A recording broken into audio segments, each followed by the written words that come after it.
أعوذ بالله من الشيطان الرجيم. بسم الله الرحمن الرحيم. والله الذي أرسل الرياح فتثير سحابا فسقناه إلى بلد ميت فأحيينا به الأرض بعد موتها كذلك النشور. من كان يريد العزة فلله العزة جميعا إليه يصعد الكلم الطيب والعمل الصالح يرفعه والذين يمكرون السيئات لهم عذاب شديد ومكر أولئك هو يبور.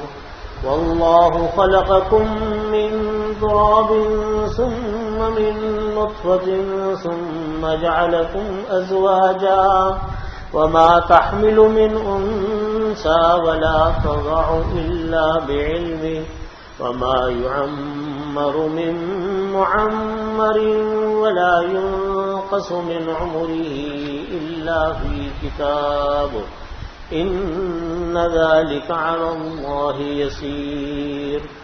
صدق الله مولانا العظيم وصدق رسوله النبي الكريم ونحن على ذلك من الشاهدين والشاكرين والحمد لله رب العالمين.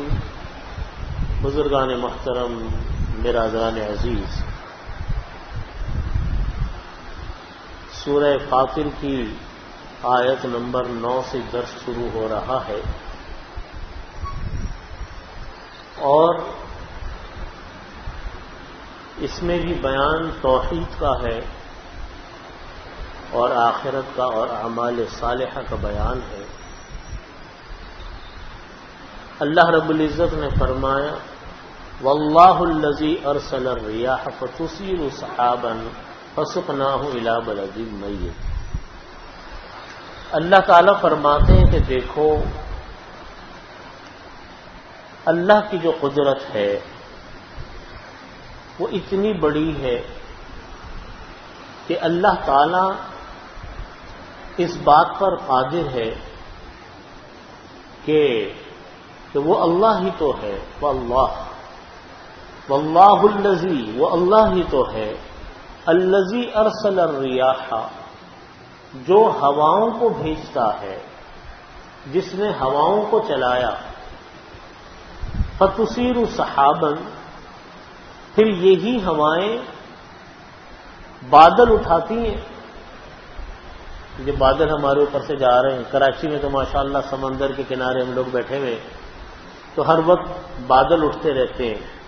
فتثیر سحابا، یہ بادلوں کو اٹھاتی ہیں ہوائیں.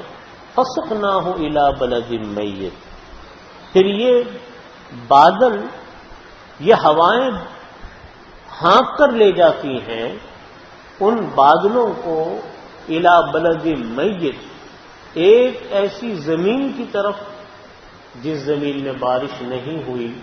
بارش نہ ہونے کی وجہ سے وہ زمین مردہ ہو چکی تھی. وَأَحْيَيْنَا بِهِ الْأَرْضَ بَعْدَ مَوْتِهَا، وہاں پر جا کر جب یہ بادل بارش برساتے ہیں وَأَحْيَيْنَا بِهِ الْأَرْضَ، تو اس بارش سے ہم دوبارہ اس زمین کو زندہ کر دیتے ہیں. وَأَحْيَيْنَا بِهِ الْأَرْضَ، ہم اس زمین کو دوبارہ اس بارش سے زندہ کر دیتے ہیں. بعد موتها، جبکہ وہ زمین جو ہے وہ مردہ ہو چکی تھی، بے آب و گیا ہو چکی تھی، سبزہ اگاتی نہیں تھی. دیکھیے یہ بادل ہیں، ہمارے قریب میں یہ سمندر ہے، کراچی سمندری پٹی پہ واقع ہے.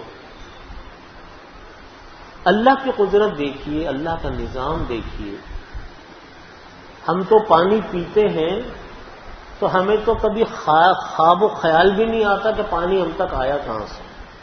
اور خدا کا کیا، اللہ رب العزت کا کیا ایک نظام قدرت چل رہا ہے، ایک کارخانہ حیات چل رہا ہے کہ کس طرح ہم تک وہ پانی آتا ہے اور ہم وہ لوگ کس طرح پانی کو بے دردی کے ساتھ خرچ کر ڈالتے ہیں. اور پینے کے بعد اللہ کا شکر کی بھی توفیق نصیب نہیں ہوتی.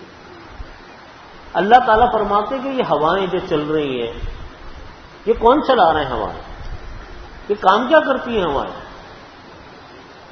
جہاں ہمیں یہ ایک ہوا دیتی ہے، ہم لوگ سانس لیتے ہیں، وہاں یہ ہواؤں کا کام اللہ رب العزت نے ایک یہ فرمایا کہ بادلوں کو اٹھا کر لے جاتی ہیں دور تک۔ اب یہ برابر میں سمندر ہے، سمندر ویسے تو پانی کھارا ہے، آپ اس پانی کو پی نہیں سکتے، زیادہ دیر سمندر میں رہیں تو کھارے پانی کی وجہ سے جسم میں خارش ہونے لگ جاتی ہے، لیکن اس سمندر کے اندر سے جو بخارات اٹھتے ہیں، یہ جو بخارات اللہ تعالیٰ اٹھاتے ہیں سمندر سے، جس کو ہم کہتے ہیں مونسون، کہ اللہ تعالیٰ اٹھاتے ہیں، یہ میٹھا پانی ہوتا ہے۔ یہ بادل جو بن رہے ہیں یہ اسی سے تو بن رہے ہیں کہ یہ سمندر سے اللہ تعالیٰ بخارات اٹھا رہے ہیں، جھاگ اور کھارا پانی اندر رہ گیا اور اس کا جو میٹھا پانی اللہ نے ان کو مونسون بنا کر، بادل بنا کر اٹھا لیا۔ یہ بادل اٹھ رہے ہیں، یہ سمندر سے اٹھ رہے ہیں بادل، یہ سارا میٹھا پانی ہے بادلوں میں۔ اب یہ بادل اٹھے یہاں پہنچیں گے ان پہاڑی علاقوں پر، ان سرزمینوں پر جہاں پر کہ پانی کی شدید ضرورت ہے، جہاں پر کہ زمین مردہ ہو چکی، پھر یہ ہوائیں ان بادلوں کو لے کر چلتی ہیں۔ جب یہ کراچی سے باہر کے لوگ آتے ہیں ہمارے ہاں، وہ کہتے ہیں بس بارش ہونے ہی والی ہے، کیونکہ اور جگہوں پر اتنے بادل آ جائیں تو بارش برس جاتی ہے، ہمارے ہاں وہ بادل یوں آتے ہیں، یوں گزر بھی جاتے ہیں، چلے جاتے ہیں۔ کہاں گئے یہ بادل؟ ہوائیں ان بادلوں کو لے کے کہاں جا رہی ہیں؟ اللہ تعالیٰ فرماتے اس زمین پر لے کر جا رہی ہیں جہاں پر اس کی ضرورت ہے پانی برسانے کی۔ یہ ہمارے ہاں کے بادل جاتے ہیں اور جا کر ان پہاڑوں پر برستے ہیں جو ہمارے گلگت کے، چترال کے، ہنزا کے اور یہ ناران کاغان کے، سوات کے جو پہاڑی سلسلے ہیں، ان پہاڑی سلسلوں پر جا کر یہ بارشیں برستی ہیں، وہاں ہر وقت بارشیں ہوتی رہتی ہیں۔ پھر اللہ تعالیٰ یہ پانی کو دیکھیے کس طرح محفوظ کر رہے ہیں، ذرا دیکھیے اللہ کا نظام۔ وہ بادل اٹھے سمندر سے، ہوائیں ان کو لے کر گئیں، پہاڑی علاقوں پر وہ بارش برسی، وہاں جو بارش برستی ہے وہ اتنا ٹھنڈا موسم ہے، اتنا برفیلا موسم ہے کہ پہاڑوں کی چوٹیوں پر جب وہ پانی گرتا ہے تو برف بن جاتا ہے۔ یہاں اللہ نے گلیشیئر بنا دیے کہ میٹھا پانی اللہ نے پہاڑوں کے اوپر برف کی شکل میں محفوظ فرما دیا۔ انسانوں کے لیے اللہ نے کیا انتظام کیا، اپنی مخلوق کے لیے اللہ نے کیا انتظام کیا۔ یہ جو بڑے بڑے گلیشیئر ہیں، یہ بڑے بڑے ہمارے ہاں جو پہاڑ ہیں، سب برف سے ڈھکے ہوئے پہاڑ ہیں۔ جب پہاڑ میں بارش برسائی، وہاں موسم اتنا ٹھنڈا کیا کہ کہاں رکھتے اس پانی کا، کہاں بناتے اس کا ڈیم، تو اللہ نے پہاڑ کی چوٹیوں پہ اس کو محفوظ کیا۔ اب جب گرمیاں آتی ہیں وہ گلیشیئر پگھلتے ہیں، گلیشیئر پگھل کر وہ طرح طرح کی آبشاروں سے ہوتے ہوئے دریاؤں میں گرتے ہیں، چھوٹے چھوٹے دریاؤں میں، چھوٹے چھوٹے دریا پھر وہ بڑے بڑے دریاؤں میں گرتے ہیں، بڑے بڑے دریاؤں سے پورا پورا ملک سیراب ہوتا ہے۔ کہ خدا کا ایک نظام ہے، اللہ رب العزت کا ایک نظام ہے جو انسان کو اللہ تعالی ہمیں پانی فراہم کرتے ہیں۔ ہمارے پاس جب کبھی یہ پانی کا گلاس آئے، کبھی سوچیں تو صحیح اللہ نے یہ پانی کا گلاس ہم تک پہنچایا کیسے؟ ہم تو یوں تھوڑا سا پیا، اٹھا کے یوں پھینک دیتے۔ اللہ اکبر، کیسی ناقدری اللہ کی نعمت۔ ذرا سا پانی ہوتا ہے، ایک وضو کرتے ہیں اتنا پانی بہا دیتے ہیں وضو کے اندر کہ 5-10 انسان وضو کر جائے اس میں۔ ایک غسل میں اتنا پانی بہا دیتے ہیں کہ کتنے انسانوں کے لیے غسل کے لیے کافی ہو جائے۔ یہ اللہ کا نظام ہے۔ اللہ رب العزت بتا رہے ہیں کہ میری قدرت کاملہ ایسی کہ دیکھو ہواؤں کو چلانے والا اللہ، بارشوں کو برسانے والا اللہ، ہمیں پانی فراہم کرنے والا اللہ، کہاں تو کھارا پانی لیکن نکل رہا ہے اس سے میٹھا پانی، اٹھ رہا ہے اس سے میٹھا پانی۔ اللہ کے نظام۔ اللہ تعالیٰ فرماتے ہیں یہاں تو اللہ تعالیٰ اس آیت کو لے کر آئے اپنے قدرت کاملہ بیان کرنے کے لیے بھی اور ایک اور بات کے بیان کرنے کے لیے بھی۔ اللہ تعالیٰ نے فرمایا کہ واللہ الذی، وہ اللہ ہے الذی ارسل الریاح، جو کہ ہواؤں کو چلاتا ہے، فتصیر سحابا فسقناہ الی بلد میت، اور پھر وہ ہوائیں ان بادلوں کو اٹھاتی ہیں، فسقناہ الی بلد میت، اور پھر وہ ہوائیں ان بادلوں کو لے کر چلتی ہیں الی بلد میت، ایسی مردہ زمین کی طرف جو زمینیں مردہ ہو چکی ہیں۔ جب بارش کا پانی برسا دوبارہ زمین سے سبزہ اگایا۔ فَأَحْيَيْنَا بِهِ الْأَرْضَ بَعْدَ مَوْتِهَا، ہم زندہ کر دیتے ہیں اس زمین کو اس کے مردہ ہو جانے کے بعد۔ كَذَلِكَ النُّشُورُ، فرماتے اسی طرح زمین سے انسان بھی اٹھیں گے۔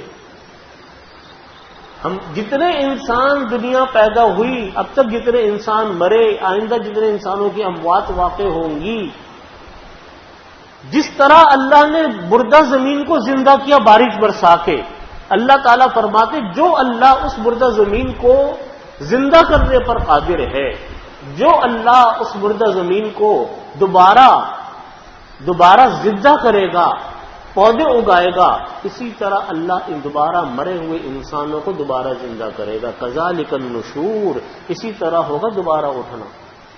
مثال دیکھیے اللہ نے کیسی بیان کی، فرمایا کہ ہم مردہ زمین کو زندہ کرتے ہیں، انسان کو بھی ہم دوبارہ زندہ کریں گے۔ کافروں کا کیا؟ یہ تو صرف ہمارے مسلمانوں کا عقیدہ ہے۔ آپ دیکھیے قرآن پاک نے اس مضمون کو، اس بات کو، اس عقیدے کو اتنی جگہ بیان کیا کہ مرنے کے بعد انسان دوبارہ زندہ ہوگا، مرنے کے بعد انسان دوبارہ زندہ ہوگا، یہ تو متعین عقیدہ ہے۔ اور اللہ نے اس مضمون کو جگہ جگہ بیان کیا، اللہ رب العزت نے اس مضمون کو جگہ جگہ بیان کیا۔ بعث بعد الموت، اس کو کہا جاتا ہے بعث بعد الموت، یہاں پر بھی اللہ تعالیٰ اسی بات کو بیان کرتا ہے۔ یہ صرف مسلمانوں کا عقیدہ ہے، باقی کوئی اس کو نہیں مانتا۔ عیسائی نہیں مانتے، یہودی نہیں مانتے، ہندو مذہب کے لوگ نہیں مانتے، وہ کہتے ہیں مر گئے سو مر گئے، بس دنیا کی زندگی جو ہے سو ہے، اسی کو گزار لو، اسی کو انجوائے کر لو، اسی کو خوشی غمی جو ہے اسی کو اچھی طرح کر لو، اور مر گئے تو مر گئے۔ اللہ رب العزت نے ہمیں یہ عقیدہ نہیں دیا، ہمیں تو اللہ نے فرمایا کہ مریں گے، پیدا ہوگا انسان، پھر موت آئے گی، موت کے بعد دوبارہ زندہ کیا جائے، بعض بعد الموت جو ہوگا۔ تو یہاں پر بھی اللہ تعالیٰ فرما رہے ہیں کہ ہم نے بارش کو ہم ہواؤں کو لے کر چلتے ہیں، ہم ہواؤں کو چلاتے ہیں، ہوائیں ان بادلوں کو لے کر چلتی ہیں، ان زمینوں پر برساتی جو زمینیں مردہ ہو چکی، جس طرح مردہ زمین زندہ ہوگی اسی طرح مردہ انسان بھی زندہ ہوگا، اسی طرح مردہ انسان زندہ ہوگا۔ قرآن کا جب ہم قبر میں مٹی ڈالتے ہیں تو قرآن پاک کی آیت پڑھتے ہیں نا، منہا خلقناکم وفیہا نعیدکم ومنہا نخرجکم تارۃ اخری، قبر میں مٹی ڈالتے وقت قرآن پاک کی آیت پڑھتے ہیں نا، منہا خلقناکم، ہم نے تم کو اسی سے پیدا کیا، اسی مٹی سے انسان کو پیدا کیا، وفیہا نعیدکم، جو مٹی سے پیدا ہوئے تھے، نکلے مٹی سے، پیدا ہوئے، زمین پہ چلے پھرے، وفیہا نعیدکم، موت کے بعد دوبارہ مٹی میں جائیں گے، ومنہا نخرجکم تارۃ اخری، دوبارہ ہم تم کو اسی مٹی سے کھڑا کریں گے۔ یہ تو ہمارا عقیدہ ہے، ہر انسان کے ساتھ ایسا ہو، مانو یا نہ مانو ہوگا تو یہی۔ لوگ کہتے ہیں کیسے ہوگا؟ اللہ تعالیٰ نے پہلے فرما دیا کہ جیسا میں نے تم کو پہلی مرتبہ پیدا کیا تھا ایسا دوسری مرتبہ پیدا کر دوں گا، میرے لیے کیا مشکل۔ یہاں پر بھی اللہ تعالیٰ اس عقیدے کو بیان فرما رہا ہے، وَكَذَلِكَ النُّشُورُ، جس طرح ہم نے مردہ زمین کو زندہ کیا اس طرح مردہ انسان کو بھی زندہ کریں گے۔ اور جب یہ طے ہے بات، سمجھیے گا بات کو، جب یہ ہے طے ہے بات کہ ہمیں مرنے کے بعد دوبارہ زندہ ہونا ہے، موت آئے گی، پہلی مرتبہ اللہ نے پیدا کیا تمام انسانوں کو، موت آئے گی، زمین میں جائیں گے، دوبارہ زمین سے اٹھیں گے، دوبارہ زندہ ہوں گے۔ جس طرح پہلی مرتبہ پیدا ہو جانے کے بعد ہر انسان اور اس کے ماں باپ، کون ماں باپ دنیا میں ایسے ہیں جو یہ نہ چاہتے ہیں کہ میرے بچے تعلیم حاصل کر کے قابل انسان بن جائے، ایک باعزت انسان بن جائے؟ کون سے ماں باپ ایسے ہیں؟ اور ماں باپ کیا جتن نہیں کرتے، اساتذہ کیا محنت نہیں کرتے اپنے بچوں، اپنے طالب علموں کو، اپنے بچوں کو ایک قابل انسان بنانے کے لیے؟ کیوں؟ اس لیے کہ وہ جانتے ہیں کہ دنیا میں عزت کے ساتھ وہی انسان رہتا ہے جس کے اندر اللہ نے کچھ قابلیت رکھی ہے، اس کے بغیر تو نہیں انسان کو عزت ملتی۔ یہاں اللہ تعالیٰ یہی فرما رہے ہیں کہ جب ہمیں دوبارہ مرنے کے بعد دوبارہ زندہ ہونا ہے، تو جس طرح پہلی مرتبہ زندہ ہونے کے بعد ہم لوگوں کو عزت کی خواہش ہے، اس عزت کی خواہش کے لیے تعلیم ضروری ہے، محنت ضروری ہے، دوسری مرتبہ زندہ ہونے کے بعد بھی تو ہمیں عزت چاہیے۔ کیا ہمیں دوسری مرتبہ زندہ ہونے کے بعد عزت نہیں چاہیے؟ جس طرح ہم پہلی مرتبہ پیدا ہوئے، چھوٹا بچہ ہوتا ہے، ماں باپ ان کو دعائیں سکھاتے ہیں، چیزیں سکھاتے بڑا کیا، تعلیم دلوائی، ان کی تربیت کی، کیوں؟ تاکہ وہ بچے معاشرے کے اندر کیا ہوں، ایک باعزت انسان والوں کی زندگی گزارے۔ تو جب دوسری مرتبہ پیدا ہوں گے تو بھی تو عزت چاہیے ہوگی نا، یا بغیر عزت کے انسان رہے گا؟ اب عزت کے طریقے مختلف ہیں۔ پہلی مرتبہ کا طریقہ تو یہ کہ ہنر سیکھو، علم سیکھو، اچھے انسانوں میں اٹھو بیٹھو، اچھی عادتیں سیکھو، اچھی خصلتیں سیکھو، ایک قابل انسان بنو، معاشرے میں اللہ تمہیں عزت دے گا۔ اور دوسری مرتبہ جب زندہ ہوں گے تو ہمیں چونکہ دنیا میں تو آنا نہیں ہوگا، اس کے بعد تو اللہ تعالیٰ نے جنت یا دوزخ کے ہمارے فیصلے کرنے ہوں گے، تو آخرت میں عزت کا طریقہ کیا ہوگا؟ عزت وہاں بھی ضروری ہے۔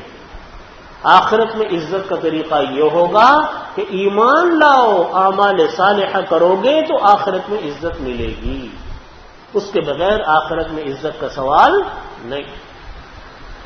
یہ جوڑ بیٹھے گا اس آیت کا، یہ ترتیب بیٹھے گی اس آیت کی کہ اللہ تعالیٰ فرماتے واللہ الذی ارسل، دوبارہ آیت عرض کرتا ہوں کہ اللہ وہ ہے جس نے ہواؤں کو چلایا، فتصیر سحابا، اور ان کو ہواؤں نے بادلوں کو اٹھایا، فسقناہ الی بلد میت، اور پھر وہ ہوائیں ان بادلوں کو لے کر ایک ایسے زمین کی طرف چلی، ایک ایسی جگہ کی طرف لے کر چلی جو قحط سالی کی وجہ سے مردہ ہو چکا تھا، فاحیینا بہ الارض بعد موتہا، ہم نے دوبارہ اس زمین کو زندہ کیا اس کے مر جانے کے بعد، کذالک النشور، اسی طرح انسان دوبارہ زندہ ہوگا۔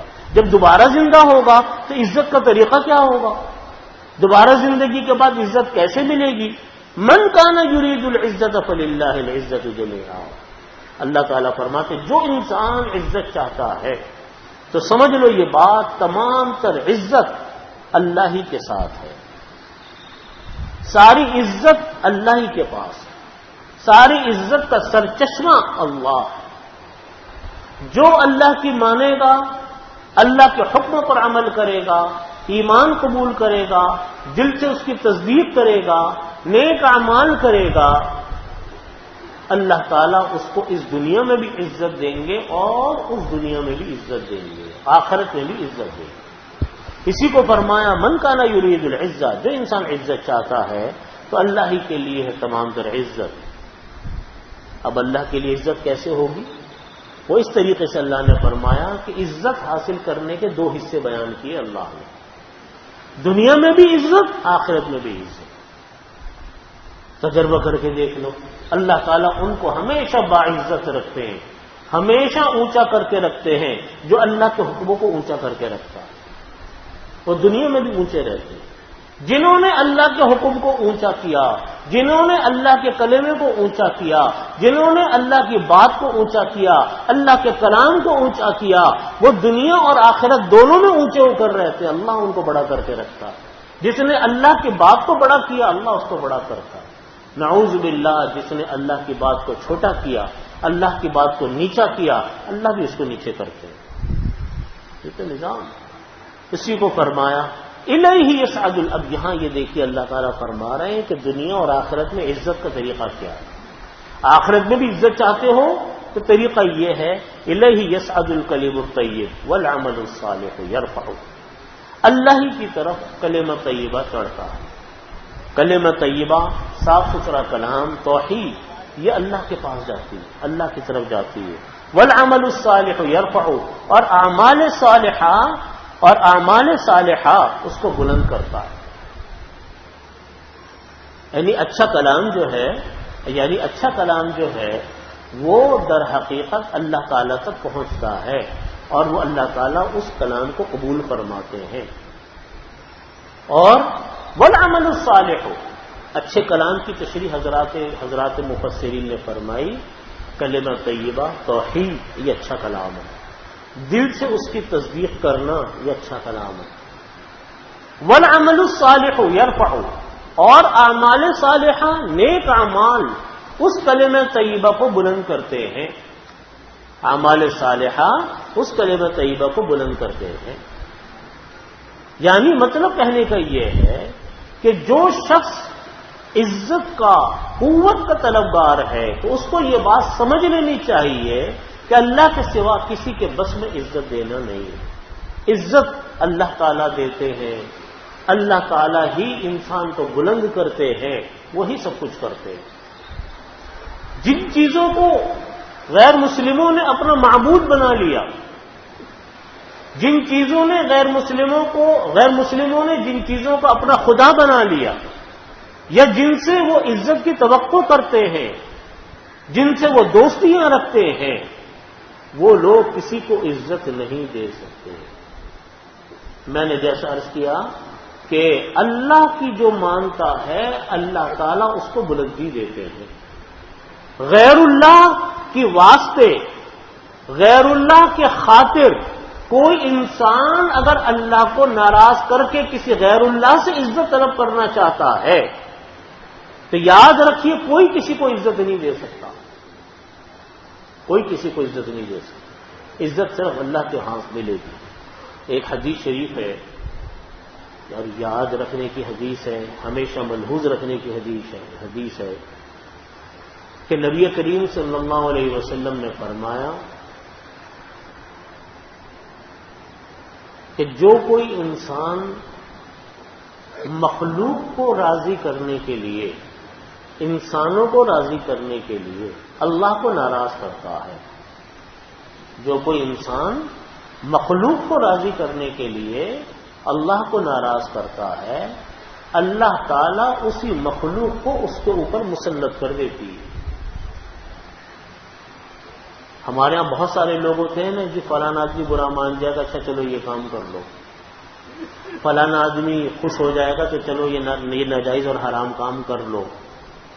ابھی تو شاید وہ خوش ہو جائے لیکن بعد میں وہی انسان اس کے اوپر ایسا مسلط ہوگا اور ایسا اس کے خلاف ہو جائے گا کہ وہ بھی یاد رکھے. اسی کو فرمایا نبی کریم صلی اللہ علیہ وسلم، جو کوئی انسان مخلوق کو خوش کرنے کے لیے خالق کو، اللہ کو ناراض کرتا ہے، اللہ تعالیٰ اسی مخلوق کو اس کے اوپر مسلط کر دیتا ہے. ہمارے ہاں یہ کام کتنا ہوتا ہے کہ ہم لوگوں کو خوش کرنے کے لیے اللہ کی ناراضگی کے کام کرتے رہتے. بعد میں یہ ہوتا ہے کہ نہ وہ لوگ خوش ہوتے ہیں، اللہ تو پہلے ہی ناراض ہوں گے. تو خدا نہ خواستہ اگر اللہ انسان سے ناراض ہو جائے تو انسان کو کیا ملے گا؟ طاقت کا سرچشمہ تو ہے ہی اللہ کے پاس، عزت کا سرچشمہ تو ہے ہی اللہ کے پاس، اللہ کے علاوہ تو کسی کے پاس عزت کا سرچشمہ نہیں ہے. پھر کیسے انسان کو عزت مل سکتی ہے؟ اسی لیے یہاں پر یاد رکھیے کہ عزت اور قوت حاصل کرنے کے دو چیزیں بیان کی ہیں اللہ نے. ایک کلمہ توحید، اللہ کی ذات کا، اللہ کی صفات کا علم.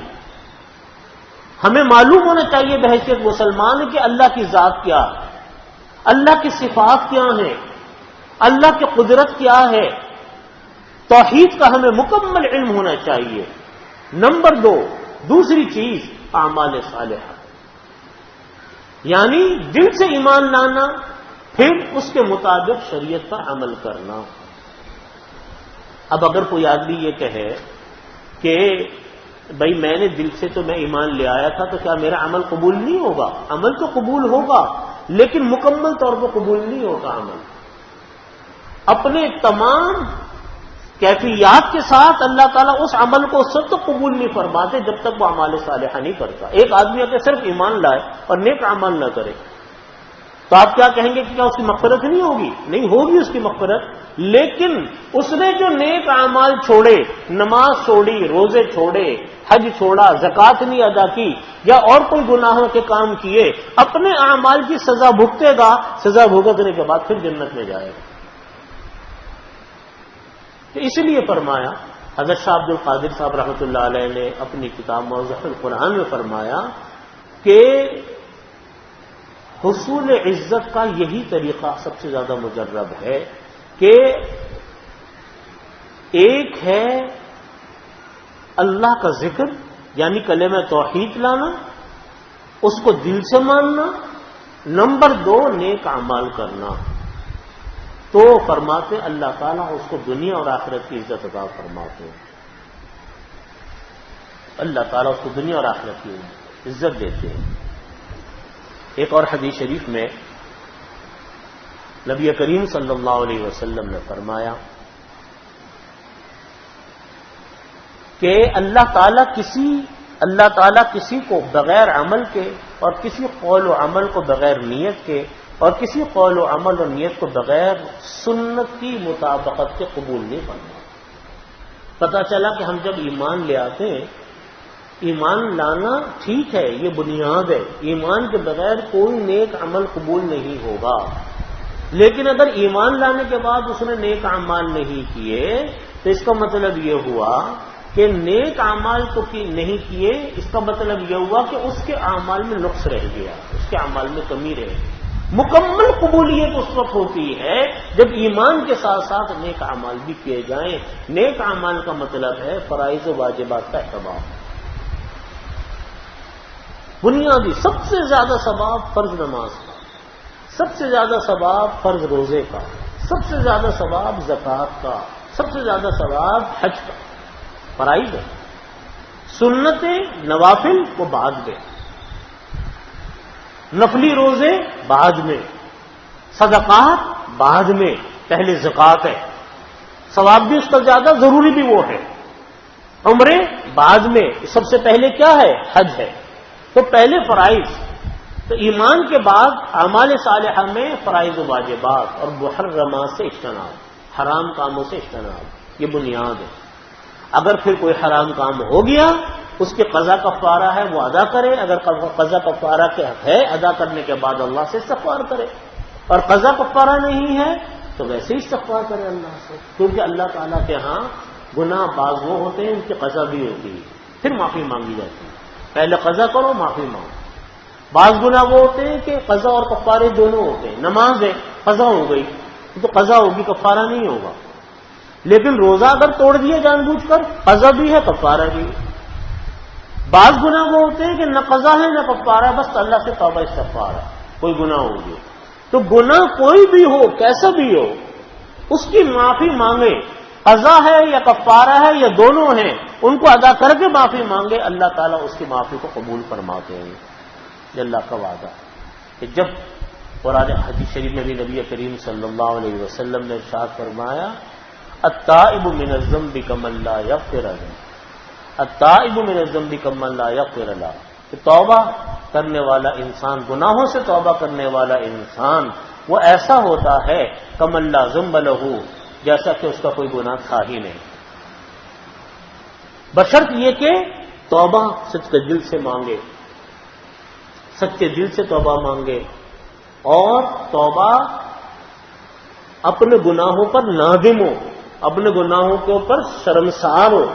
اسی لیے بہت سارے حضرات نے توبہ کی تعریف کی الندم توبہ، کہ توبہ نام ندامت کا ہے، شرمندگی کا ہے، احساس ندامت کا نام توبہ ہے، اور اسی وقت اس بات کا اہتمام کرے کہ آئندہ سے وہ گناہ نہیں کرے گا۔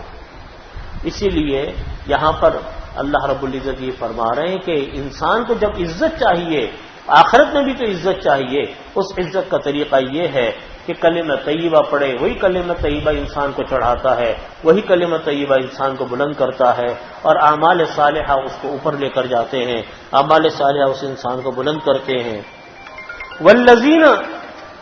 والذین یمکرون السیئات والذین یمکرون السیئات لہم عذاب شدید، یہ درمیان میں جملہ آیا، قرآن پاک کے درمیان میں جملہ آیا، اس کا مطلب یہ ہے کہ جو لوگ، یعنی مطلب کہنے کا یہ ہے کہ اچھا کام کرنا، نیک اعمال کرنا، یہ تو انسان کو بلند کرتے ہیں، لیکن جو لوگ بری چالیں چلتے ہیں، جو لوگ برائیاں کرتے ہیں، پھر ان کے لیے عذاب بھی دردناک ہے۔ برائیاں کرنے کا مطلب کیا ہے کہ ایسے چالیں چلنا جس سے اللہ کو، اس کے رسول صلی اللہ علیہ وسلم کی دین کو نقصان پہنچائے، یا نبی کریم صلی اللہ علیہ وسلم کو اس زمانے میں لوگ نقصان پہنچانے کے لیے کوششیں کیا کرتے تھے، تو ان کے بارے میں فرمایا کہ آپ کے ساتھ جو لوگ بری بری تدبیریں کر رہے ہیں ان کو سخت عذاب ہوگا۔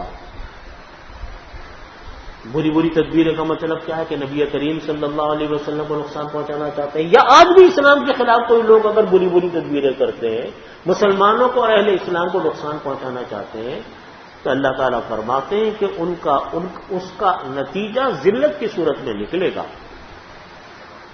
خلاصہ یہ کہ جو خود بنائے ہوئے معبود ہیں، اپنی طرف سے بن گھڑت معبود ہیں، وہ کبھی کسی کو عزت نہیں دے سکتے، بلکہ آخرت میں یہ تو قرآن کریم نے فرمایا کہ وہ اگر معبود کو انسان بناتا ہے تو وہ معبود خود اس کے خلاف ہو جاتے ہیں۔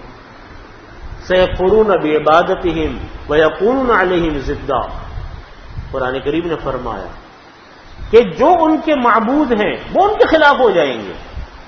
اس لیے کوئی انسان اگر یہ چاہے کہ میں اپنی اسلام کو نقصان پہنچا کر، دین کو نقصان پہنچا کر میں عزت حاصل کر لوں گا، تو عزت کبھی بھی نہیں مل سکتی۔ دیکھیے ہم موجودہ جس زمانے میں رہ رہے ہیں، اچھا یہ معاملہ یہ آج کا نہیں ہے، یہ معاملہ ہمیشہ سے کہ جھوٹے مدعیان نبوت پیدا ہوئے، دین کے اندر نئی نئی ایجادات کرنے والے پیدا ہوئے، نئے نئے نظریات لے کر آنے والے لوگ پیدا ہوئے،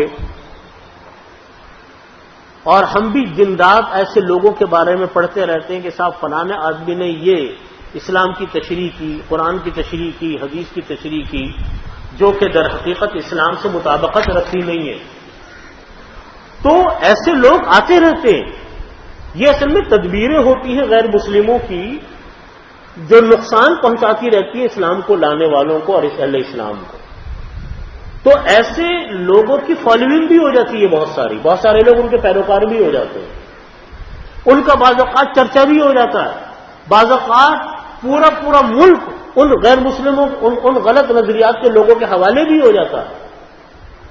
لیکن کچھ عرصہ چلنے کے بعد وہ چونکہ چیز غلط ہوتی ہے لہذا اپنی موت آپ مر جاتی ہے، پھر کوئی اس کو پوچھنے والا نہیں ہوتا۔ باقی رہنے والی چیز کون سی ہوتی ہے؟ اللہ اور اس کے رسول کا علم۔ ما انا علیہ واصحابی، نبی کریم صلی اللہ علیہ وسلم نے فرمایا کہ وہ طبقہ جنت کے اندر نجات یافتہ ہوگا جس دین کے اوپر، جس شریعت کے اوپر میں اور میرے صحابہ ہیں، نبی علیہ الصلوۃ والسلام نے ارشاد فرمایا۔ تو غلط نظریات آتے، غلط لوگ تشریحات کرتے، ان غلط تشریحات کے پیچھے لوگوں کی جماعت بھی چل پڑتی ہے، لیکن لوگوں کا ان کے پیچھے چلنا یہ حق ہونے کی دلیل نہیں ہے۔ لوگ تو بتوں کے پیچھے بھی چلے، لوگ تو کافروں کے پیچھے بھی چلے، لوگ تو مدعیان نبوت کے پیچھے بھی چلے، لیکن اس کا مطلب نہیں ہے کہ ان کا طریقہ صحیح تھا۔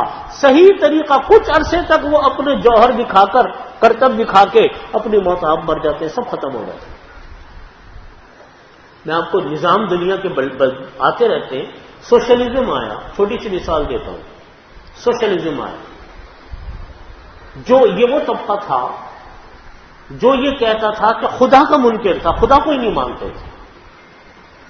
مجھے کسی نے بتایا کہ ماسکو کے ایئرپورٹ کے اوپر، شروع کی بات ہے جس وقت زمانے میں سوشلزم آیا تھا، مجھے کچھ ساتھیوں نے بتایا جو وہاں گئے ہوں گے، زمانے میں تو عام آدمی جا بھی نہیں سکتا تھا، تو انہوں نے بتایا کہ وہاں کے ایئرپورٹ کے اوپر ایک تصویر بنی ہوئی تھی، بہت بڑا ایک بورڈ لگا ہوا تھا، اس میں دکھایا تھا کہ کسی نے ایک کک ماری اور فٹ بال جو ہے وہ یوں جا رہی ہے بلند ہو کر، اور دور زمین پھر پیچھے دکھائی کہ زمین کا کرۂ ارض ہے، وہ فٹ بال اتنی زور سے کک ماری کہ وہ فٹ بال اس زمین سے بھی باہر چلی گئی، اور نیچے نعوذ باللہ یہ جملہ لکھا ہوا تھا کہ جس طرح اس فٹ بال کو اٹھا کر زمین سے باہر پھینک دیا، اس طرح نعوذ باللہ ہم نے خدا کو اس دنیا سے نکال دیا۔ یہ جب ان کا مذہب آیا، جب ان کا یہ آیا روس کا نظام اپنا، سوشلزم کا، کمیونزم کا، تو یہ تو خدا کو نہیں مانتے تھے نا، خدا کے تو منکر تھے، اور ایک ایسا نظام معیشت لے کر آئے جو انسانی فطرت کے بالکل خلاف تھا۔ یہ کہتے تھے، سوشلزم کمیونزم یہ کہتا تھا کہ انسان کی اپنی انفرادی ملکیت کوئی نہیں ہے، ہر چیز حکومت کے تابع ہے، میں ہوں، آپ ہیں، آپ کی ملکیت میں گھر ہے، گاڑی ہے، وہ کہتے ہیں نہیں، کوئی چیز آپ کی ملکیت میں نہیں ہے، سب گورنمنٹ کی ملکیت میں، یہاں تک کہ آپ ماہانہ بنیادوں پر جو محنت مزدوری کر کے روپے پیسے کماتے ہیں وہ بھی در حقیقت سرکار کی ملکیت ہے. حکومت آپ کو اپنا گھر کا خرچ چلانے کے لیے کچھ راشن پانی دے دے گی, کپڑا دے دے گی, آپ گھر چلاؤ. لیکن ایک عجیب و غریب نظام لے کر آئے کمیونزم سوشلزم کا. پوری روسی ریاستیں, پورا رشیا جو دنیا کا سب سے بڑا ملک بنا, وہ اس نظام کے اوپر چل پڑا. پھر اس نے دنیا میں فتوحات کرنی شروع کی. آپ کے ہماری جتنی مسلم ریاستیں ہیں وہ ساری کی ساری ماوراء نہر کے تاجکستان, ازبکستان یہ قبضہ کرتے چلے گئے. ادھر مشرقی یورپ کے اوپر قبضہ کرتے چلے گئے. پورا آدھا یورپ انہوں نے قبضہ کر لیا. لاکھوں کروڑوں انسان ان کی مملکت میں رہنے لگ گئے. 73-74 سال انہوں نے اپنا نظام چلایا. کروڑوں انسان اس نظام کے اندر تھے. لیکن 73-74 سال کے بعد یہ نظام اپنی موت آپ مر گیا, ختم ہو گیا. آج کوئی پوچھنے والا بھی نہیں ہے اس نظام کا. تو پتہ چلا کہ دنیا میں نظام, دنیا میں طرح طرح کے لوگ, دنیا میں طرح طرح کے دعوے کرنے والے وجود میں آتے ہیں, اور ایک بڑی تعداد انسانوں کی ہوتی ہے ان کے پیچھے چل پڑتی ہے. لیکن اس کا یہ مطلب نہیں ہے کہ وہ راہ حق پر ہے. راہ حق پر صرف کون ہے؟ جو اللہ اور اس کے رسول صلی اللہ علیہ وسلم کو بتایا ہوا طریقہ وہ باقی رہتا ہے. باقی ہر چیز فنا ہو جاتی ہے, بڑے بڑے نظام فنا ہو جاتے ہیں, طریقے فنا ہو جاتے ہیں. ما انا علیہ واصحابی, نبی کریم صلی اللہ علیہ وسلم نے فرمایا کہ میرا اور میرے صحابہ کرام رضی اللہ عنہ کا طریقہ وہ ہے باقی رہنے والا. اور جو دنیا میں رہتی دنیا تک اس طریقے پہ چلے گا جو نبی کریم صلی اللہ علیہ وسلم کا طریقہ, صحابہ کا طریقہ تھا, وہی باقی رہے گا. بے شک لوگ آتے جاتے رہتے ہیں, نظریات آتے ہیں, طریقے آتے ہیں, وہ چلے جاتے ہیں. اس کو قرآن کریم میں اللہ رب العزت نے فرمایا کہ وَيَمْكُرُونَ السَّيِّئَاتِ, فرمایا کہ وَالَّذِينَ يَمْكُرُونَ السَّيِّئَاتِ, جو لوگ بری بری چالیں چلتے ہیں, لَهُمْ عَذَابٌ شَدِيدٌ, ان کے لیے دردناک عذاب ہے. وَمَكْرُ أُولَٰئِكَ هُوَ يَبُورُ, اور ان لوگوں کا مکر جو ہے, ان لوگوں کا جو مکر و فریب ہے وہ در حقیقت تباہ و برباد ہونے والا ہے, نیست و نابود ہو جائے گا. وَاللَّهُ خَلَقَكُم مِّن تُرَابٍ, اللہ تعالیٰ اپنی قدرت بیان کرتے ہیں, کہتے دیکھو ہماری قدرت کیا ہے. وَاللَّهُ خَلَقَكُم مِّن تُرَابٍ, اللہ نے پیدا کیا تم کو مٹی سے. ثُمَّ مِن نُطْفَةٍ, ابتدائی انسان کی پیدائش خمیر اللہ نے انسان کا کس سے بنایا؟ مٹی سے. حضرت مفتی صاحب رحمۃ اللہ علیہ نے معرف القرآن میں ایک جگہ کے اوپر لکھا کہ جہاں سے انسان کا خمیر اٹھتا ہے مٹی سے, اسی زمین پہ انسان کی موت آتی ہے. حضرت نے لکھا ایک جگہ. اب کسی کو کیا پتا کہ اس کا خمیر کہاں سے اٹھا, کیونکہ جب اللہ نے انسان کو بنایا تو ساری دنیا کی مٹی کو اکٹھا کیا, ادھر کی ادھر کی ادھر کی, ان کو پھر اس میں سے انسان آدم علیہ السلام اللہ نے پیدا کیا. تو اب دیکھیے ہماری جو انسان دنیا میں پیدا ہوتے ہیں, بستے ہیں دنیا بھر میں, کوئی کالا ہے, کوئی گورا ہے, کوئی گندمی رنگ کا ہے, کسی کے چہرے کسی طرح کے ہیں, چائنا کے لوگوں کے الگ انداز کے, مشرقی لوگوں کے الگ انداز کے, افریقن لوگوں کے الگ انداز کے, یورپین امریکن کے الگ انداز کے, ایشیائی لوگوں کے الگ انداز کے. یہ اللہ نے مختلف نسل, مختلف انسان, مختلف لوگ, مختلف مٹی کی خصوصیات سے انسان بنائے. تو پہلی جو اللہ نے انسان کو کی جو پیدا فرمائی وہ در حقیقت ابتدائی آفرینش انسان کی, ابتدائی پیدائش انسان کی مٹی سے بنائی. ثم من نطفہ, پھر جب اللہ نے انسان کی تخلیق کی, پھر اللہ نے انسان کی تخلیق کا نظام بنایا کہ وہ ایک مرد عورت کے ملاپ سے پیدا ہوتے ہیں, انسان کے اس نطفے سے پیدا ہوتے ہیں. ثم جعلکم ازواجا, پھر فرمایا کہ ہم نے پھر تمہارے جوڑے بنائے, انسان کے جوڑے بنائے, مرد عورت کا جوڑا بنایا, خاندانوں میں پیدا کیا.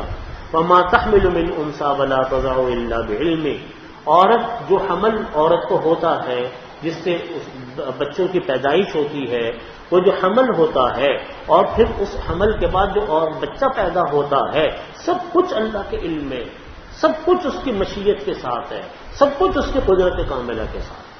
کوئی عورت کو حمل نہیں ہو سکتا, کوئی بچہ دنیا میں آ نہیں سکتا, کوئی دنیا سے جا نہیں سکتا اللہ کے علم اور اس کی قدرت کے بغیر. سب ایک نظام ہے اللہ کا, کس نے دنیا میں آنا ہے, کس نے دنیا سے جانا ہے. وما يعمر من معمر ولا ينقص من عمره الا في كتاب.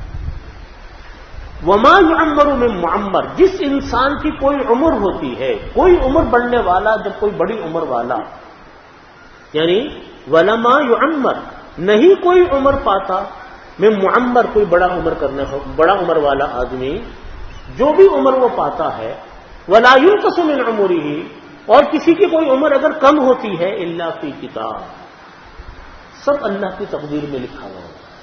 کسی کی عمر بڑی، کسی کی چھوٹی، کوئی 100 سال زندہ ہے، یہ تو ہم اپنی بات بتا رہے ہیں اپنے زمانے کی۔ حضرت نوح علیہ السلام کے زمانے میں 900 سال حضرت نوح علیہ السلام کی عمر تھی۔ حضرت عیسیٰ علیہ السلام یا کون سے ایک نبی کے بارے میں لکھا ہے کہ ایک نبی کے پاس ایک عورت آئی،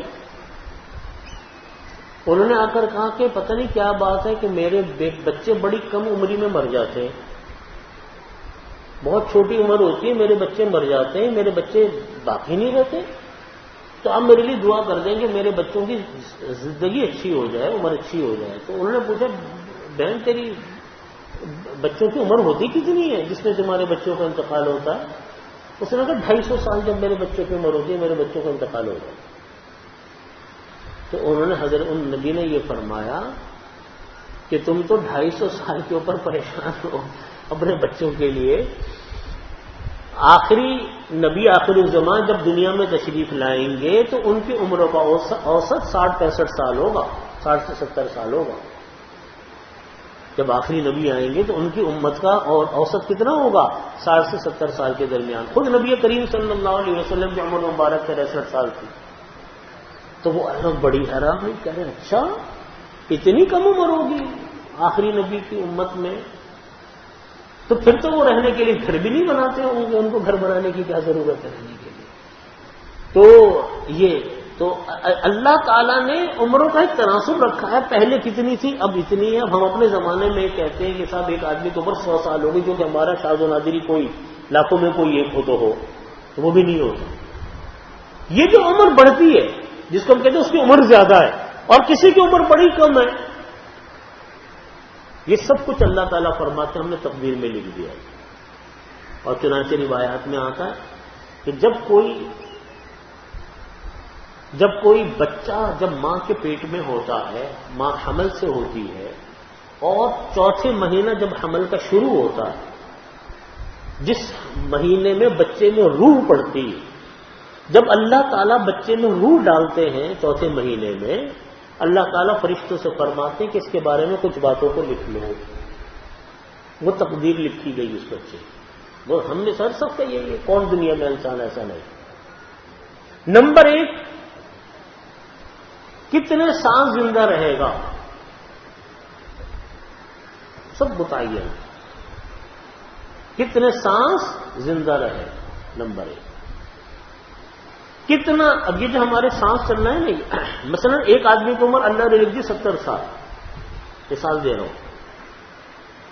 اب جتنی عمر کے جتنے سانس جتنی راتیں، ہر رات جو گزرے گی یہ تصور کرے کہ میرا ایک دن کم ہو گیا۔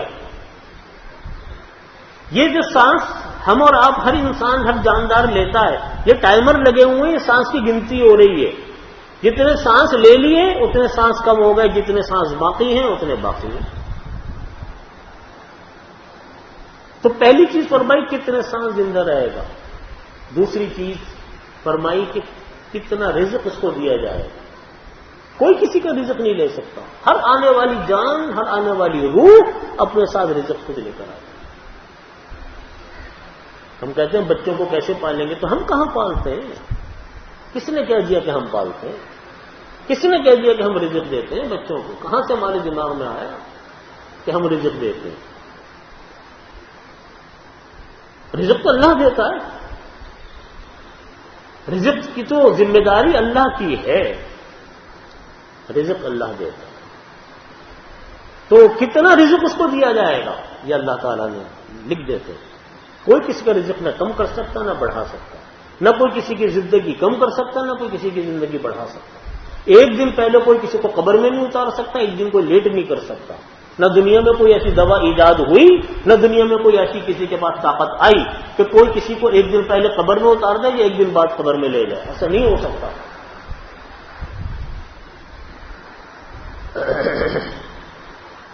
ان اللہ هو الرزاق ذو القوۃ المتین، قرآن کریم میں اللہ نے خود کہا ان اللہ هو الرزاق، اللہ رزاق ہے، ذو القوت المتین، قوت طاقت والا اللہ ہے، کوئی کسی کو نہیں رزق دیتا۔ کہاں سے؟ ہاں اللہ نے دینے والے ہاتھ بنائے۔ جب بچہ پیدا ہوتا ہے اللہ تعالیٰ ماں کی چھاتیوں میں دودھ اتار دیتا ہے، اتارنے والی ذات اللہ کی ہے، ماں نہیں ہے۔ جب بچوں کی پیدائش ہوتی ہے اللہ تعالیٰ باپ کی آمدنی کے ذرائع بڑھا دیتا ہے، کسی کی تنخواہ بڑھ گئی، کسی کی ملازمت اچھی ہو گئی، کسی کی پروموشن ہو گئی، کسی کا کاروبار بڑھ گیا۔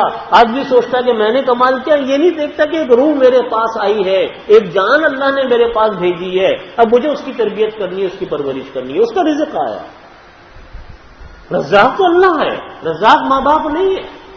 میں اپنے بھائیوں سے عرض کرتا ہوں کہ دیکھو، ہم میں سے ہر شخص اس بات کا جائزہ لے کہ جب وہ کما رہا تھا، اس کی شادی نہیں ہوئی تھی، اس کا رزق کتنا تھا، اس کے پاس کتنے پیسے ہوتے، اور آج شادی ہو گئی، اللہ نے اولادیں دے دی، اولادیں بڑی ہو رہی ہیں، آج آپ اپنے آمدنی کے ذرائع دیکھ لیجیے۔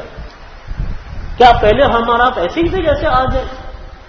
کیا ہمارے پاس پہلے پیسے اتنے ہی ہوتے تھے جتنے آج ہیں؟ نہیں۔ یہ کس کی برکت سے آیا؟ یہ برکت ان انسانوں کی ہے جن انسانوں کو اللہ نے ہم سے وابستہ کر دیا، باپ کی شکل میں، بھائیوں کی شکل میں، بیٹوں کی شکل میں، جس کے اوپر جیسی ذمہ داری اللہ نے ویسے انتظامات کر دیے، اس کی تو ترتیب اس کی ہے۔ انسان کہتا ہے میرا کمال، ہمارا کمال کچھ بھی نہیں، کیا کمال ہے ہمارا؟ یہ تو خدا کو اپنی مخلوق کو پالنا ہے تو ایک ترتیب نظام کی بنائی ہوئی ہے، تو اللہ تعالیٰ رزق دیتا ہے، اس کو اللہ تعالیٰ فرماتے تو بتایا کہ تو، اور پھر تیسری چیز اللہ تعالیٰ اس بچے کے بارے میں فرماتے ہیں جو بچہ جب جس کے اندر اللہ تعالیٰ روح ڈالتے ہیں کہ اس کو کس زمین میں مرنا ہے، یہ بھی اللہ تعالیٰ لکھ دیتے ہیں۔ وہیں پر میں نے بتایا تھا مفتی صاحب رحمۃ اللہ نے لکھا کہ جس خمیر سے انسان کی مٹی اٹھائی جاتی ہے اسی خمیر میں انسان کو دفنایا جاتا ہے۔ تو یہ چیزیں تو اللہ تعالیٰ فرماتے ہیں وما یعمر من معمر، جو معمر آدمی عمر پاتا ہے، ولا ينقص من عمره، جو اس کی عمر کم ہوتی ہے، الا فی کتاب، یہ سب کو سب اللہ کی کتاب میں تقدیر میں لکھا ہے۔ ان ذلک علی اللہ یسیر، یہ کام اللہ کے لیے بہت آسان ہے، کوئی اللہ کے لیے مشکل کام نہیں ہے۔ اسی لیے جس انسان کی جو عمر ہوتی ہے وہ در حقیقت سب طے شدہ ہوتی ہے۔ اب سمجھ لیجیے گا بات، بعض روایات میں آتا ہے کہ اللہ تعالیٰ اس کی عمر بڑھا دیتے ہیں، فلانا عمل کرو عمر بڑھ جاتی ہے، فلانا عمل کرو اس کی عمر کم ہو جاتی ہے، پڑھتے ہیں نا۔ ایک روایت میں آتا ہے نبی کریم صلی اللہ علیہ وسلم نے فرمایا کہ من سرہ ان یبسط لہ فی رزقی وینمع فی اثری فلیصل رحمہ، جو انسان یہ چاہتا ہے کہ اس کے رزق میں کشادگی پیدا ہو اور اس کی عمر زیادہ ہو جائے، اس کی عمر زیادہ ہو جائے، اس کے رزق میں کشادگی ہو، اس کو چاہیے کہ اپنے عزیز رشتہ داروں کے ساتھ صلہ رحمی کرے، اس کو چاہیے کہ اپنے عزیز رشتہ داروں کے ساتھ کیا کرے؟ صلہ رحمی۔ اگر وہ چاہتا ہے کہ عمر بڑھ جائے، اگر وہ چاہتا ہے کہ اس کے رزق میں اللہ تعالیٰ برکت ڈال دے، تو اس کو چاہیے کہ وہ صلہ رحمی کرے۔ اب عمر کیسے بڑھے گی؟ اب سوال ہوتا ہے کہ جب میری عمر اللہ نے لکھ دی، آپ کی عمر اللہ نے لکھ دی کہ اتنے سانس زندہ رہے گا، تو عمر بڑھے گی کیسے؟ اس کا جواب یہ لکھا ہے کہ عمر بڑھنے کا مطلب ہوتا ہے اللہ تعالیٰ اس کی عمر میں برکت ڈال دیتا ہے، اس کی عمر میں کیا ہو جاتی ہے؟ برکت پڑ جاتی ہے۔ برکت کا مطلب ہوتا ہے کہ مختصر عمر میں اللہ اس سے اتنے کام لے لیتا ہے جو دوسروں کے سے نہیں لے پاتے۔ اب ہم اور آپ پڑھتے ہیں کتابوں میں، میں خود بھی کبھی کبھی حیران ہوتا ہوں، سوچتا ہوں کہ یا اللہ فلانا بزرگ، فلانا آدمی، اس نے اتنی کتابیں لکھی، اتنے جناب اعمال صالحہ، اتنی رکعت نفل نماز پڑھتے تھے۔ حضرت امام ابو یوسف رحمۃ اللہ علیہ کے بارے میں لکھا ہے کہ جب وہ قاضی القضات تھے، چیف جسٹس، قاضی القضات کا مطلب ہوتا ہے چیف جسٹس، خلافت کے چیف جسٹس، پوری اسلامی ممالک کا ایک چیف جسٹس۔ گھوڑوں کا زمانہ، ہوائی جہازوں کا، جیٹ طیاروں کا، انٹرنیٹ کا، ای میلوں کا زمانہ نہیں تھا کہ جناب کی ای میل کی ادھر سے ادھر پیغام چلا گیا۔ پوری مسلمان ملکوں کا ایک چیف جسٹس۔ اب اندازہ کرو اس کے اوپر کتنی محنت، اور آپ جانتے ہیں اس زمانے میں عدل و انصاف کا ایسا حل تھوڑی تھا جیسے جنازہ آج ہمارے یہاں نکلا ہوا، ہر ایک انسان کو کونے خدر میں انصاف ملتا تھا۔ اتنی مصروفیت ہوگی. پھر فقیہ بھی تھے, بڑے مجتہد امام بھی, کتنی مصروفیت. اتنی مصروفیتوں کے باوجود ان کا معمول 200 رکعت نفل نماز پڑھنے کا روزانہ تھا. 200 رکعت نفل نماز معمول تھا. تو جب یہ حالات پڑھتے بزرگوں کے عقل بھی حیران ہوتی, یا اللہ وہ بھی تو ہماری طرح کے انسان تھے, ان کے بھی تو دن 24 گھنٹے کا ہی ہوتا تھا جیسا ہمارا 24 گھنٹے کا ہوتا ہے, تو اتنے کام کیسے ہو جاتے تھے ان کے؟ تو بات یہی کہ اللہ تعالیٰ ان کے کام میں برکت ڈالتا, ان کے وقت میں برکت ہوتی, حلال کی برکت, نیک اعمال کی برکت, نیک چیزوں کی برکت کا نتیجہ یہ ہوتا ہے کہ کم وقت میں بڑے بڑے کام کر جاتے ہیں. میں نے آپ کو شاید پہلے بھی عرض کیا تھا کہ امام ابو حنیفہ رحمۃ اللہ علیہ رمضان المبارک میں 61 کلام پاک ختم فرماتے ہیں, ایک صبح کو, ایک شام کو, ایک تراویح میں 61 کلام. تو بعض لوگ یہ کہتے تھے کہ بھئی امام ابو حنیفہ رحمۃ اللہ علیہ تو تابعین میں سے ہیں, صحابہ کرام رضی اللہ عنہ کی انہوں نے زیادتی کی ہوئی ہے, تو ان کی تو ہم کہاں مثال دیں گے, ہم کہاں اور وہ کہاں. تو میں عرض کرتا ہوں کہ اس زمانے میں میں نے خود ایسے لوگ دیکھے جو صبح شام 2 قرآن کریم ختم کرتے. جب میں پڑھتا تھا دارالعلوم تو میرے ساتھ لڑکے ایسے تھے, ایک صاحب کو میں جانتا ہوں, وہ آخری اشرے میں 2 کلام پاک ختم کرتے تھے. اور ایسے لوگ بھی ہیں جو ابھی بھی رمضان المبارک میں روزانہ 1 کلام پاک ختم کرنا معمول ہے, برسا برس سے ان کا, پورے رمضان میں ہر روز 1 کلام پاک. تو وہ بھی تو ہماری طرح کے انسان ہوتے ہیں نا. بات کیا ہوتی ہے کہ اللہ تعالیٰ ان کے عمر میں برکت ڈال دے. یہ برکت ہوتی ہے کہ کم وقت میں انسان اتنے کام کر جاتا ہے. اسی لیے حضرت ابن ابی حاتم نے حضرت ابو الدرداء رضی اللہ عنہ سے روایت کیا, وہ فرماتے ہیں کہ ہم نے اسی طرح کے ایک مضمون نبی کریم صلی اللہ علیہ وسلم کے سامنے ذکر کیا, تو آپ نے فرمایا عمر تو اللہ کے نزدیک ایک ہی ہے اور وہ مقرر ہے, عمر میں تبدیلی نہیں ہوتی, عمر متعین ہے. جب عمر مقررہ پوری ہوتی ہے تو قرآن کریم میں بھی آتا ہے کہ جب عمر پوری ہو جاتی ہے تو 1 منٹ نہ آگے ہوتا ہے نہ 1 منٹ پورے پیچھے ہوتا ہے. بلکہ بعض لوگوں کا تو جملہ میں نے یہ پڑھا کہ موت انسان کی زندگی کی خود حفاظت کرتی ہے, موت انسان کی زندگی کی خود حفاظت کرتی ہے. اور جب وقت آتا ہے, اللہ کا حکم آتا ہے, موت آ کے انسان سے نپٹ جاتی ہے, کوئی کچھ نہیں کر سکتا. دنیا کے سارے انتظامات دھرے کے دھرے رہ جاتے ہیں. اگر موت کسی حفاظتی گارڈ سے رک سکتی, آپ کے انتظامات سے رک سکتی, تو کبھی بڑے بڑے بادشاہوں کو زندگی میں موت نہ آتی. یہ تو حفاظت کا انتظام اللہ کا حکم ہے کہ انتظامات کرو, تو ہم کرتے. گھر میں گارڈ رکھ لیے, باہر کے تالے لگا دیے, چوکیدار رکھ لیے, الارمنگ سسٹم لگا لیا, یہ اللہ کا حکم ہے کہ انتظام کرو کیونکہ دنیا دار الاسباب ہے. لیکن اس نیت سے کرو کہ میری موت آگے پیچھے ٹل جائے گی, یہ کبھی بھی نہیں ہوگا. تو دنیا کے ایک نہیں لاکھوں انسان رکھ لو حفاظت پر معمور, جب وقت آئے گا تو آئے گا, کوئی کچھ نہیں کر سکے گا. اس کو اللہ تعالیٰ تو یہ نبی کریم صلی اللہ علیہ وسلم نے فرمایا کہ جب مقررہ مدت پوری ہو جاتی ہے تو اللہ تعالیٰ کی طرف سے کسی کو ذرہ برابر بھی مہلت نہیں ملتی. پھر فرمایا کہ زیادتی عمر سے مراد یہ ہے کہ اللہ تعالیٰ اس کو نیک اولاد عطا فرما دیتے ہیں جو اس کے لیے دعا کرتے رہتے ہیں.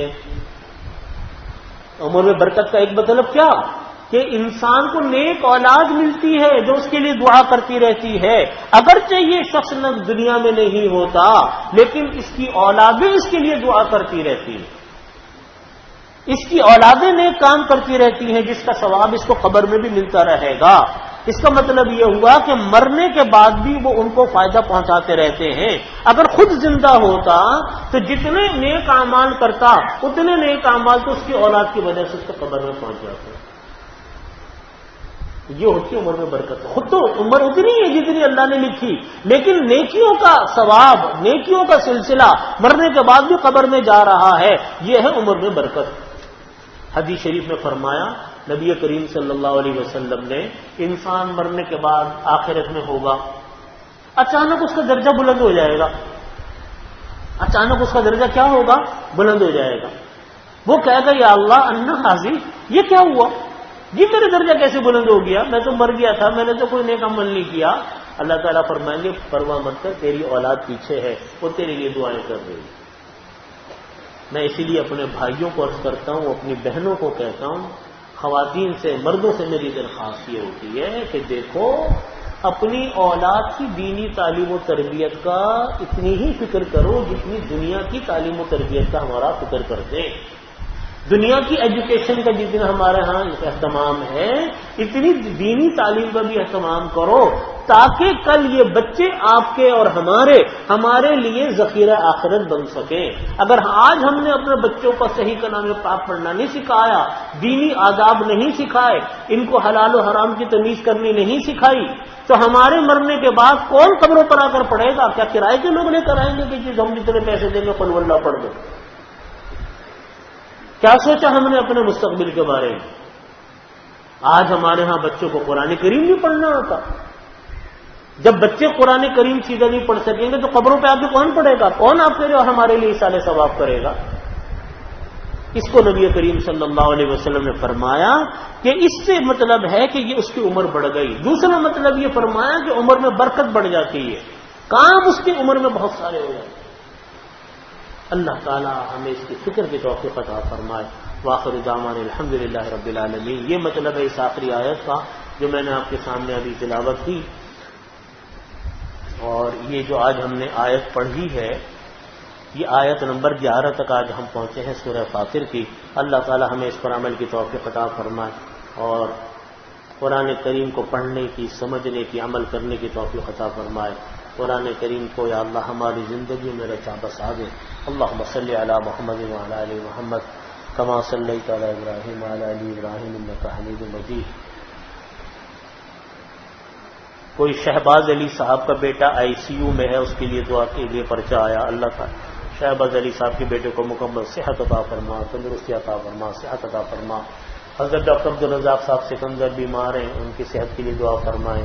مولانا حنیف جالندری صاحب بیمار ہیں۔ مولانا افتخار احمد صاحب ہمارے دارالعلوم کراچی کے استاد حدیث، وہ بھی بیمار ہیں، اور بھی بہت سارے دوست احباب کے ہاں بیماریاں ہیں۔ اللہ تعالیٰ سب کو شفا کامل عاجل مستمر دائم عطا فرما۔